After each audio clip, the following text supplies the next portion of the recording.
கடையில் போயிட்டு 2 gift வாங்கிட்டு வந்தாங்க. இப்போ வாங்க அதோட அன்பாக்ஸ் பார்த்துடலாம். ஓப்பன் பண்ணுப்பா. பேசிக்கிறேன். இப்போ எங்கள் பாப்பா அன்பாக்ஸ் பண்ணுறா. பக்கத்தில் வேலை பார்க்குறவங்கள நல்ல சவுண்டாக இருக்குது.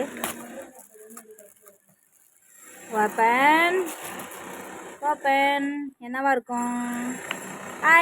Hair band success. அடுத்தது அதை எடுத்து ஓரமாகி. அடுத்தது நீ நவு தம்பி. அடுத்த கிஃப்டையும் பாப்பா ஓப்பன் பண்ணுறா. ஒரு கிஃப்ட் எவ்வளவு? 5 ரூபாயா? 5 ரூபா ஒரு கிஃப்ட். 5 ரூபா. பக்கத்தில் ஒரு பெட்டி கடை இருக்குது. அதில் பாப்பா போயிட்டு நான் எனக்கு வேணும்னு சொன்னிச்சு. கிஃப்ட் விற்கிறாங்க அப்படின்னு சொல்லிட்டு சரி போயிட்டு வாங்கிட்டு வா அப்படின்னு சொன்னேன். அதுலேயும் சூப்பர் ரோஸு. அதுவும் ஹேர் பேண்டு தான். செம்ம கொடு. ஹேர் பேண்டு இது 2 தான் நமக்கு இப்போ கிஃப்ட் கிடச்சிச்சு. ஓகே ஃப்ரெண்ட்ஸ், பாய். கிட்ட கை 2த்தையும் வை. இந்த பிடி.